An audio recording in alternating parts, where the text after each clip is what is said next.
เนาะ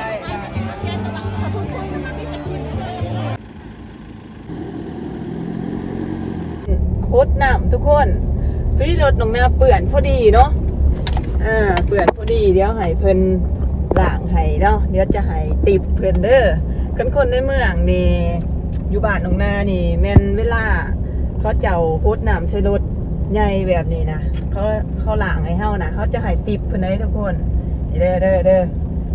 เปิดเพลงมวนยังไงตอนนี้เดี๋ยวล้างรถเพิ่นว่าเพิ่นว่าล้างรถทุกคนนี่เอาแม่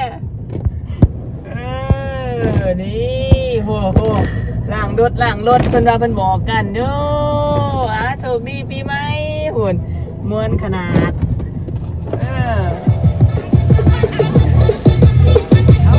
ฉีดให้ย่างไงทุกคนเดี๋ยวให้ติบหน่องเพิ่นเนาะ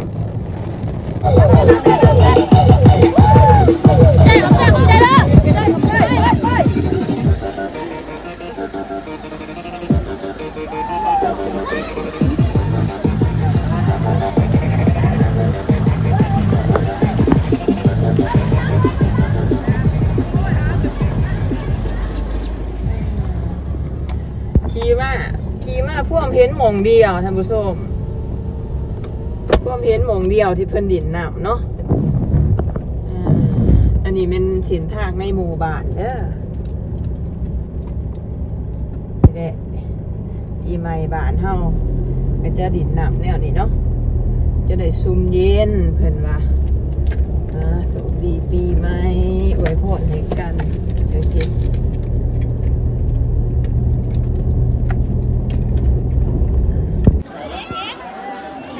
กับเพื่อนแม่ก่อยแม่บ่เตี้ยหายน้ำกับบ่น้ำรับไปสมุนี่เด้ทุกคนที่น้องนาว่าตามที่สังเกตเบิ่งหมู่บ้านห้วยย่างนี่จะมีแต่เด็กหน่อยกับผู้เฒ่าเนาะแบบว่าเขาเจ้ามีลูกมีเต้าแล้วเขาก็จะป้าไว้ให้พ่อแม่เลี้ยงลูกให้แล้วเขาเจ้าก็จะไปทำงานอยู่ไทยนะทุกคนแต่ว่าระหว่างทางที่น้องนามาก็จะมีเฮือนโกที่สร้างขึ้นใหม่หลายเนาะเพราะว่าเขาเจ้าไปหาเงินอยู่ไทยแล้วก็ฝากเงินมาให้พ่อแม่แบบจังซี่นะทุกคนอันนี้ก็บรรยากาศพิธีบ้านห้วยย่างพิธีชีวิตคนบ้านห้วยย่างเพิ่นจะเกี่ยมคัดพระแล้วก็ฮดสงเนาะเดี๋ยวมารอถาเบิ่งน้ำกันทุกคนว่าเพิ่นจะเอาผ้าลงอยู่มองนี่แหละเนาะที่เพิ่นปกผ้าสีดำไว้นี่แหละตอนนี้ชาวบ้านก็กำลังตั้งหน้าตั้งตารอถาเพื่อจะคัดพระทำบุญปีใหม่นี่ทุกคนตอนนี้เพิ่นก็เอาผ้าลงเด้อทุกคนก็จะมีผู้เฒ่าผู้แก่เพิ่นเอาผ้าลงมาเนาะเพื่อจะการเตรียมพิธีให้บ้านเมืองหรือว่าแขกที่มาร่วมงานบุญปีใหม่นี่เพื่อได้ฮดสงนำกันเนาะนี่จะมีจั่วมีพระมีอาจารย์ก็จะมีจั่วมีอาจารย์เพื่อเอาผ้าลงมาแบบนี้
น้ำมันเอาไปผูกลูกหาน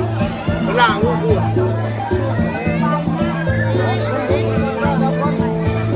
ว่าตรงนู้น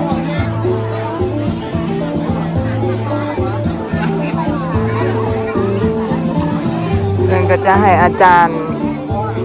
หรือว่าเจ้าอาวาสวัดคัดก่อนเนาะเพิ่นเอิ้นว่าพัดผ่าเด้อบ้านเพิ่นพัดผ่าแล้วก็จะฮดซนด้วยน้ำหอมเนาะเพิ่นจะพัดด้วยใบบักขามอ่อนก่อนทุกคนนี่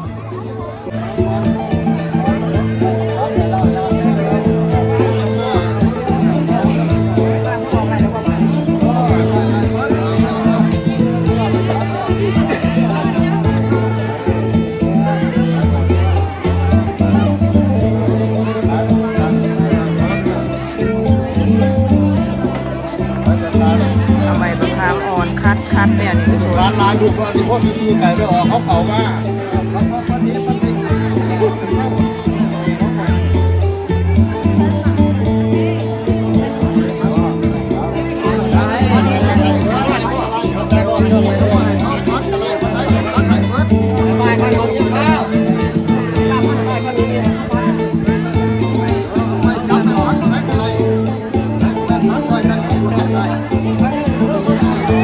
จะคัดองค์ไหนก็ได้เนาะตรงนั้นก็บ่แน่ใจว่าผู้หญิงจะคัดได้บ่เนาะกระถาเบิ่งทุกคนตรงนั้นก็ยังบ่กล้าคัดตอนนี้เนาะตอนนี้ชาวบ้านก็เริ่มยมเยียมเข้ามาเนี่ยอ๋อน้องนายเห็นผู้หญิงก็จับผ้าได้เด้อทุกคนเด้อคัดได้เนาะเอาเพิ่นคือเอาออกไปจากนี่เอาเพิ่นคือขนออกไปจากนี่ทุกคนเอางงเลยตอนนี้เพิ่นคือขนออกไปจากนี่เพิ่นไปเฮ็ดแบบใด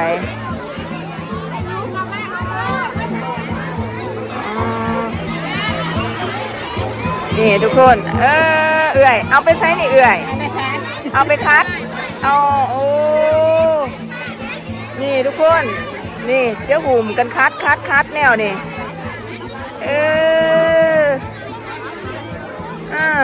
อยู่บ้านน้องนาจับออกมาแบบนี้บ่ได้ได้ทุกคนจะให้คัดจะให้สูงแต่เฉพาะที่เพิ่นว่างไว้เนาะจับออกมาแบบนี้บ่ได้เด้อนี่องค์หน่อยองค์ใหญ่เพิ่นพากันอุ่มหรือว่าจับออกมาแบบนี้ทุกคนนี่คันอยู่ปากเซ่บ้านน้องนานี่แม่นถ้าว่าเพิ่นว่างไว้อยู่ไสเฮาจะโฮดสูงได้แต่เฉพาะอยู่จุดนั้นเนาะเขาจะจับออกไปจากสถานที่ที่เพิ่นว่างไว้นี่เพิ่นจะบ่ให้จับนะทุกคนอันนี้ก็เป็น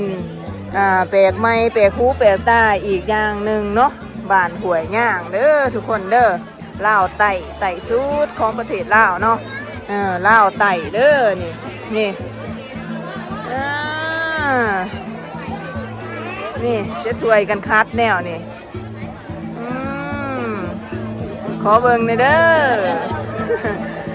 โดยโอ้คัดให้สะอาดเดื่อมงามเนาะแม่เนาะ ปีหนึ่งจะมีพิธีแบบนี้เทื่อหนึ่งเด้อทุกคนเด้อจะเป็นวันปีใหม่เท่านั้นเนาะเว้ยเนาะนี่ปีหนึ่งจะมีพิธีแบบนี้เทื่อหนึ่งครั้งเดียวเท่านั้นเด้อน้องแม่เฒ่าเนาะนี่คัดผ้าเคยเห็นเป็นครั้งแรกเด้อเป็นบุญหูบุญตาทุกคนตุ่มใบบักขามอ่อนใส่หยังแน่แม่เฒ่าใส่แต่น้ำพี่ใส่แต่น้ำซื่อๆบ่ต้มด้นบ่ต้นจนใบบักขามเปื่อยบ่ขั้นใบบักขามแก่ได้บ่แม่เฒ่าเป็นหยังบ่ได้โอ้เพิ่นต้องเอาใบบักขามอ่อนเท่านั้นเนาะแม่เฒ่าเนาะความเชื่อนี่หมายถึงหยังแม่เฒ่าคัดผ่าแนวนี่เพราะเราดูเพื่อนแล้วลูกเพื่อนแต่พอแต่แม่ผ้าเฮ็ดพุ่นเนาะผ้าเฮ็ดผ้าหากับเฮ็ดตามเพื่อนโอ้ประเพณีบ้านเมืองห้วยย่างเนาะแม่เนาะโดยคัดผ้าอันนี้ทุกคนยกไผ่งามคือผ้าคือเจ้าโอ้ให้เกี่ยงให้เมินพิธีคัดผ้านี่ตามความเชื่อบ้านห้วยคนบ้านห้วยย่างคัดให้จบให้งามคือผ้าให้เรือมให้ใช้คือผ้านี่คัดแนวปีละเทือเนาะแม่เนาะจะเป็นมือผ่าลงหรือว่ามือปีใหม่เท่านั้นเนาะวันที่14เนาะแม่เนาะโดยเอาแข็งแห้งเลยเท้านี่คัดอย่างไงเลยผู้เฒ่าผู้น้อยวัยรุ่นผู้ยิ่งผู้ชายคัดไต่เบิร์ดเด้อทุกคนเด้อนี่เพิ่งจะสวยกันคัดแนวนี่สวยงามโอ้จะมีผ้าหลายแบบเลยผ้ายังคืออันนี้เนาะฮะนี่มันจะคัดได้สิเอ้าน้องหน้าตรงในห่วมทำบุญน้ำเพลินเลยแหละทุกคนว่าคัดเดี๋ยวจะเดือมใช้งามคือผ้าเนาะขอคัดน้ำได้บ่แม่ได้เนาะคัดน้ำกันได้เนาะ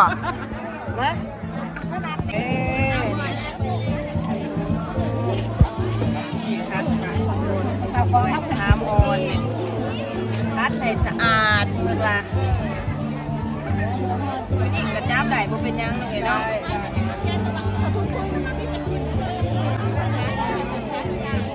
เอาแฟน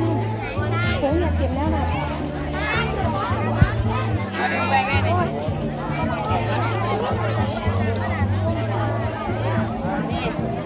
นี่คัดค่ะ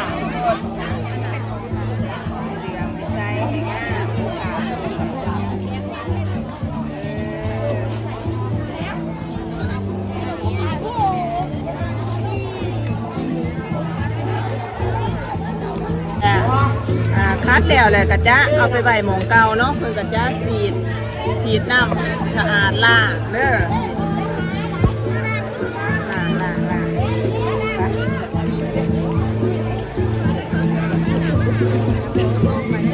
มันเร็วมันก็โต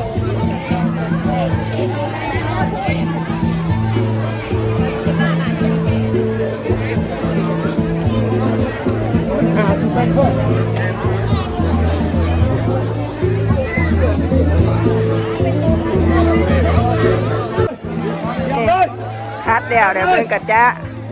ล้างออกด้วยน้ำสะอาดแบบนี้เนาะ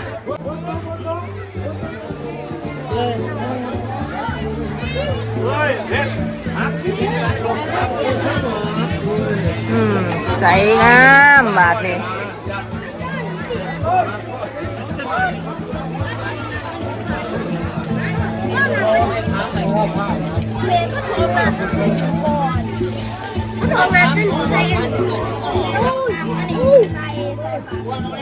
ไม่ได้ดีท่องเลย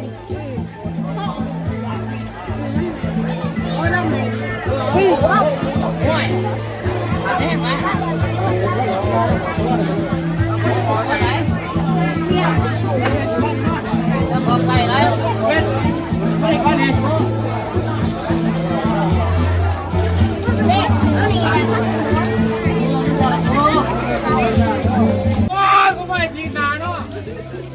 รถถูกรถไปข้ามเลยไปใหม่ติดไปเอาว่าแล้วเขาเจอจะไปตอนนี้ทำไมนะโอ้ย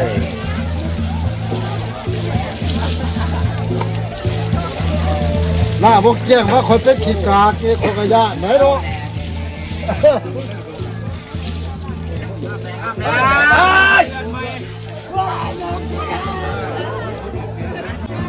หลังจากที่คัดผ้าด้วยน้ำตุ่มใบบักขามอ่อนไปเทียมหอยแล้วชาวบ้านเพิ่นก็จะเกี่ยมโคตรส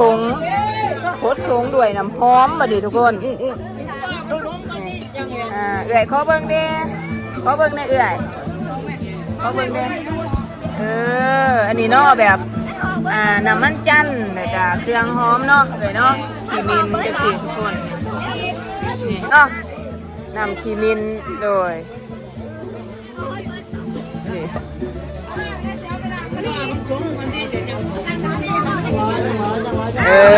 ทำความสะอาดใบบักขามออกแล้วก็จะมีครูบาเพิ่นเริ่มพิธีสงน้ำผ้าก่อนเนาะ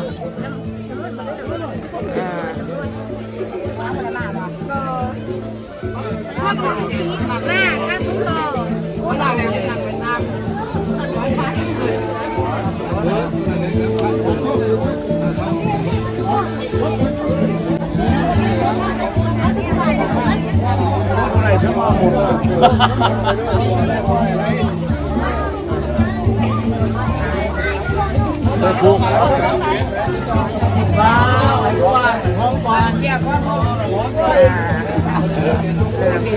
รูบาเพิ่นสงก่อนเนาะตามด้วยไม่ออกก็ออกต้นญาติโยมต่อไป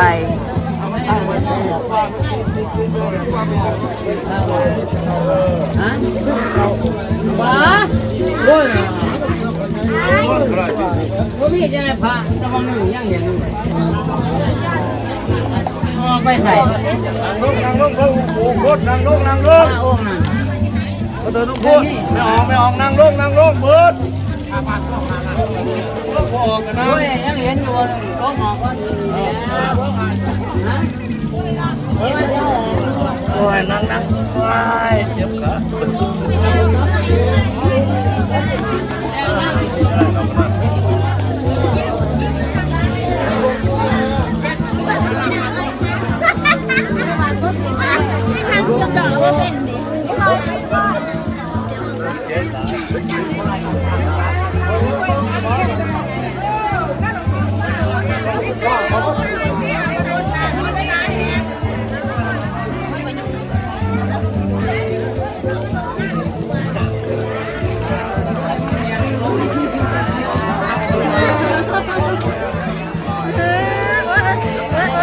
ความเก่งสมคักแต่ปฏิหายวะเนี่ย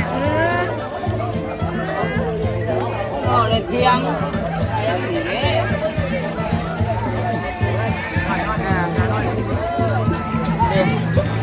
ตอนนี้พิธีโฮดน้ำมนต์แล้วก็จะมีการตรงเอาไปโฮดเฮือนโฮดศาสตร์ได้ทุกคนมันจะเอาคันตรงลงอยู่กล่องเลยเนาะนี่เพิ่นจะตรงเมื่อโฮดเฮือนโฮดศาสตร์เด้อเพิ่นเอิ่นว่าหับโศกปีใหม่น่ะเนาะน้ำมนต์หับโศกปีใหม่จะได้เฮงๆนี่เพิ่นจะรอถาเกียมเอาน้ำมนต์อยู่ข้างล่างได้นี่แบบเขาจะทรงน้ำมนต์ลงเดี๋ยวเขาจะตรงเนาะ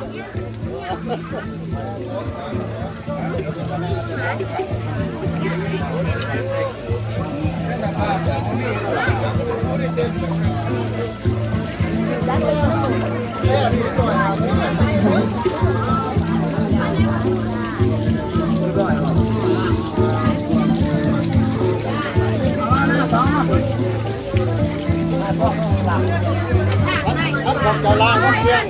ไปไงจะกินแม่ผู้ว่าหลังแน่เป็นแห้งผู้ว่าหลังนะรอที่รอไป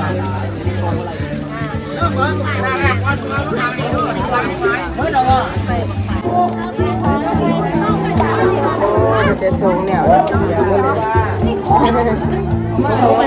นี่ยนี่บ่แม่สูงจังสีเด้อสูงจังสีเด้อคนเด้อ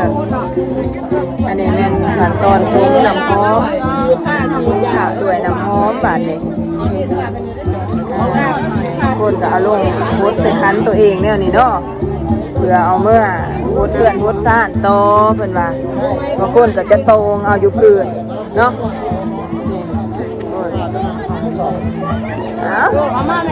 อันนี้ก็แม่นขั้นตอนอันนี้ก็แม่นพิธีบ้านคนหวยย่างที่สงขลาทางบ้านเพิ่นเนาะ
ท่านผู้ชมอันนี้ก็แม่นภาพบรรยากาศหรือว่าพิธีสงพระคนบ้านห้วยย่างลาวไต่เด้อสำหรับน้องนาคนบ้านปากซี่นี่ก็จะแปลกแดทุกคนเพราะว่าอยู่บ้านน้องนาจะบ่มีใบบักขามหรือว่าจะบ่มีพิธีพัดพระแบบนี้เนาะเพิ่นเอิ้นพัดพระปีใหม่สงพระอยู่บ้านน้องนาก็คือเอาหล่อโคตรนะแต่ว่าจะเป็นน้ำหอมทุกคนจะเป็นน้ำหอมก็คือมีน้ำมันจันทร์แล้วก็น้ำสะอาดผสมใส่ขี้มินแล้วก็หมักสมปอยแล้วก็ดอกไม้นะทุกคนก็จะเอามาส่งเนาะจะบ่มีพิธีคัดผ้าแบบนี้อันนี้ก็แปลกใหม่วิธีชีวิตบ้านเพิ่นหรือเพิ่นเอิ่นว่าพ่อแม่พาเฮ็ดวิธีชีวิตดั้งเดิมของคนบ้านห้วยย่างเนาะแต่ว่าน้องนาก็บ่มั่นใจว่าคนบ้านปากซี่วิธีดั้งเดิมจะเป็นแบบนี้บ่น้องนาก็บ่เคยเห็นมาก่อนเนาะน้องนาก็ได้สอบถามแม่เฒ่าเพิ่นคัดเนาะผู้เฒ่าผู้แก่เพิ่นก็ได้บอกน้องนาว่าแต่ตามพ่อตามแม่เพิ่นก็พาคัดผ้าแบบนี้เพิ่นว่าต้มน้ำสะอาดใส่ใบบักขามมาคัดขั้นตอนที่1ขั้นตอนที่2ก็คือสงผ้าด้วยน้ำหอมแล้วก็ตรงเอาน้ำมนต์น่ะเนาะเพื่อมาหดสงเพื่อนซาดว่าซั่นหรือว่าเอามาพรมหัวเพื่อจะอยู่ดีไม่แห้งแล้วก็บ้านเฮือนซุ่มเย็นเพิ่นว่าเนาะอันนี้ก็เป็นอีกอย่างหนึ่งที่แปลกใหม่สำหรับน้องนาบ่เคยเห็นจักเทื่อเนาะท่านผู้ชมเด้เคยเห็นบ่หรือว่าท่านผู้ชมวิธีสงผ้าเป็นแบบใดกะ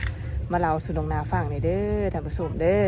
เอาสำหรับมื้อนี้บ๊ายบายเด้อโชคดีปีใหม่เบิดทุกท่านสบายดี